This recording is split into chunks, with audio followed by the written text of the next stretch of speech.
बिहार के जितने भी छात्र हैं जो इस बार बिहार बोर्ड मैट्रिक इंटर की परीक्षा देने जा रहे हैं, उनके लिए ये खबर बेहद खास है।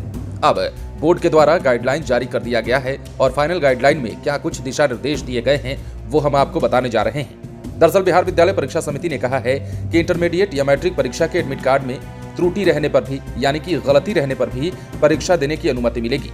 बोर्ड ने कहा है कि वैसे मामले जिसमें किसी परीक्षार्थी के प्रवेश पत्र पर फोटो में त्रुटि या फिर किसी दूसरे व्यक्ति का फोटो अथवा फोटो मुद्रित नहीं रहने या फिर अस्पष्ट फोटो मुद्रित रहने की स्थिति में Aadhaar card, voter card, driving licence, PAN card, passport या फिर फोटो युक्त बैंक पासबुक में से किसी एक दस्तावेज की छाया प्रति तथा परीक्षार्थी के एडमिट कार्ड को केंद्राधीक्षक द्वारा सत्यापित कर एग्जामिनेशन ऐप पर भेजना है। राज्य में इंटर की परीक्षा 1 से 11 फरवरी तक, तो वहीं मैट्रिक की परीक्षा 14 से 22 फरवरी तक आयोजित की जाएगी।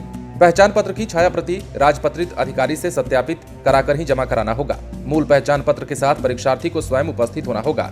समिति ने जारी पत्र में कहा है कि केंद्राधीक्षक चेहरे का मिलान कर उसे परीक्षा में बैठने की अनुमति देंगे। इसके बाद ही छात्र को OMR शीट और डाटा रहित उत्तर पुस्तिका उपलब्ध कराया जाएगा।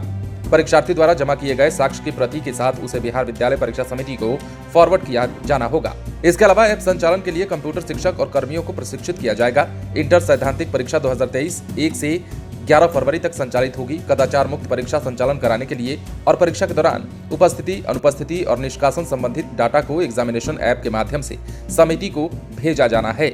बोर्ड ने कहा है कि 20 जनवरी तक इंटर प्रैक्टिकल्स परीक्षा संचालित होंगी।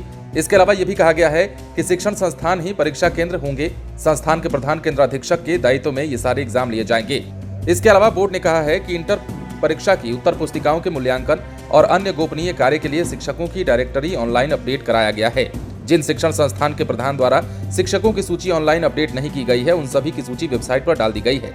सभी शिक्षण संस्थानों को जल्द ही सूची को अपडेट करने के लिए कह भी दिया गया है। तो अब बिहार में जितने भी छात्र हैं जो इस बार मैट्रिक और इंटर की परीक्षा देने जा रहे हैं और बिहार बोर्ड के अंतर्गत आने वाली इन परीक्षाओं में शामिल होने वाले हैं, उनके लिए ये खबर बेहद खास थी। और ये खबर इसलिए भी जरूरी है क्योंकि आप अगर परीक्षा में बैठने जा रहे हैं तो आपको पता होना चाहिए कि बोर्ड के द्वारा क्या क्या गाइडलाइन जारी किए गए हैं। और बोर्ड ने ठीक वैसा ही किया है। अपने गाइडलाइन में बोर्ड ने कई सारी बातों को केंद्रित किया है और सबसे खास बात तो ये कि छात्रों के एडमिट कार्ड में यदि किसी कारण से या भूल चूक से कोई गड़बड़ी हो जाती है, कोई त्रुटि हो जाती है, तो उसके बाद भी वो एग्जाम में बैठ सकते हैं। यानी कि एडमिट कार्ड में गलती होना उनके परीक्षा में बाधक नहीं बनेगा। और बोर्ड ने साफ कह दिया है कि परीक्षार्थियों के सुविधा का ख्याल रखा जाएगा और कदाचार मुक्त परीक्षा कराने के लिए भी कटिबद्धता दिखाई जाएगी और इसी के लिए पूरी तैयारी की जा रही है। बने रहें लाइव सिटीज के साथ।